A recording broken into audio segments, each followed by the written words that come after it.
వాటిని చవి చూస్తున్నాం.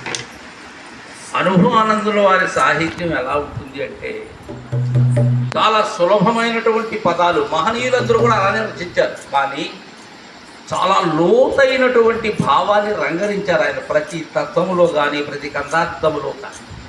ఆయన సాహిత్యము ఈ ఈ తత్వం అనేది ఇది అజలామృతసార తత్వాల్లో ఆయన ప్రారంభించేటప్పుడు మొట్టమొదటిది. ఈ తత్వం మొట్టమొదట ఆయన రచించినటువంటి తత్వాల్లో ప్రథమమైనటువంటిది. బాధలేని ఈ గోధరతనయ కాదనకుమురా నాతనయ అని ఎంత అనునయంగా ప్రేమతో చెప్తాడంటే ఆయన, యోగములన్నీ వయ్యారములే అంటాడు.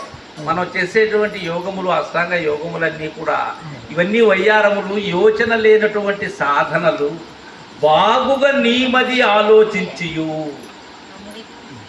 ఎలా అంటే అలా తీసుకోమని చెప్పట్లేదు ఆయన.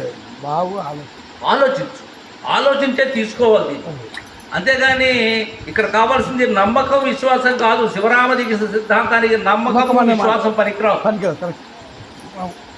ఏదో మా రాములు గురువుగారు చెప్తున్నారనో, లేకపోతే మా హరి చెప్తున్నారనో, లేకపోతే కోసల రామయ్య చెప్తున్నారనో, ఇవి కాదు. ఇక్కడ నువ్వు చూడాలి. శ్రేష్టమైన పరిపూర్ణముగానక ద్రష్ట నిజంబని పలుకుట మేలా అంటాడు ఆయన. అది ఎంత శ్రేష్టమైనదో అది, దాన్ని చూడకుండా ఉంటే మాత్రం ఇది నిజము. ఏది ద్రష్ట, దాన్ని చూసినప్పుడు ఇది దీన్ని చేస్తే లేదు. ఇంకా అది చూడకముందు దీని చేష్టలు విక్కుటంగా ఉంటాయి. కృష్ణ ప్రభు భవతృష్ణను బాపినా అంటారు. ఆ సాహిత్యం చవికి ఎలా ఉంటుందంటే, వినే కొద్ది నారికేళ్ల పాకం ఎలా ఉంటుందో నమిలే కొద్ది, అలా దాని లోతుకు ఎవరైతే పోతారో అనుభవానంద స్వాముల వారి సాహిత్య లోతులకు.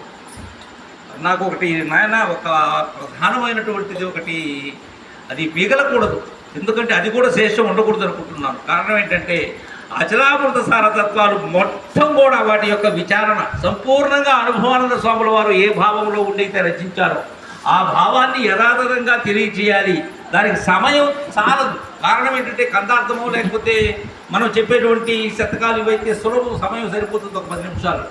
కానీ అనుభవానంద స్వాముల వారికి చాలదు. ఒక్కొక్క చరణానికే మనం చెప్పుకోవాలంటే 10 నిమిషాలైనా పడుతుంది, ఎంత తక్కువ చేసి చెప్పినా కానీ. ఈరోజు మా అనిల్ ఒకటి అడిగాడు, త్రివిధ దీక్షల గురించి చెప్తున్నాను స్వామి. నిన్నటి పోలోజు వేరే ఆచార్యులు దాంట్లో చెప్పాను, స్వస్తికారోహణ స్వచ్ఛ దీక్షల గురించి చెప్తే కందార్థంలో చెప్పినటువంటిది 3 పేర్లు చెప్పి వదిలేశారు. ఈరోజు ఆ ఉపన్యాసంలో ఎందుకో అదే గుర్తొచ్చి అనిల్ కోసమే చెప్పాను. అది స్వామి దాంట్లో అది చెప్పలేదు, దీంట్లో ఇది ఇలా చెప్తున్నావే అన్నాడు. రేపు విని ఇంకొక విధంగా చెప్తానని చెప్పి. కారణం ఏంటంటే అక్కడ అనిల్ ఎట్టుంటాడో దాన్ని బట్టి చెప్తాను. ఇది ప్రధానంగా సమర్థులైనటువంటి గురువులు, సమర్థులైన శిష్యులు కొట్టవలసిన లక్షణం. ఎప్పుడూ కూడా తరగతి బోధ కాదమ్మా ఇది. 2 1 2 2 2 4 2 3 4 బోధ కాదు ఇది. శిష్యునికి అవగాహన అయ్యేటట్లుగా చెప్పగలగాలి గురువు, అంతేగాని తన్నెట్టుకున్నది కాదు చెప్పడం. అనిల్ ఇప్పుడు ఎక్కడున్నాడు, అనిల్కి నేను ఏం చెప్తే అవగాహన చేసుకుంటాడు అనేది నాకు తెలిసి ఉండాలి. అక్కడ ఏం చెప్పాను, స్వస్తికారోహణ దీక్ష అంటే 3 పేర్లు చెప్పాను. మళ్ళీ ఏం చెప్పాను, స్వస్తికము అంటే శుభమైనటువంటిది. నీలో అంతకు మునుపు ఉన్న అశుభాలైనటువంటి పాపములు, అఘములు ఏవైతే ఉన్నావో వాటిని నశింపజేసేది స్వస్తికము. ఆరోహణం అంటే ఏంటి, సోపానాల్లాగా నీకు బోధన పద్ధతిని ఇరిగిస్తూ ముందుకు వెళ్ళడం ఆరోహణం.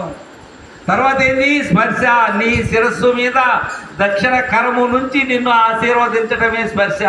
ఇవి 3 నాయన అని మళ్ళీ చెప్పారు. స్వామి అక్కడ చెప్పలేదంటే అక్కడ చెప్పవలసిన అవసరం లేదండి. అలా గురువుల యొక్క మది, ఆసక్తి, నిరంతరం కూడా గురువు ఎలా చెప్తున్నారు అనేటువంటి విషయాన్ని మనం పట్టుకోవాలి.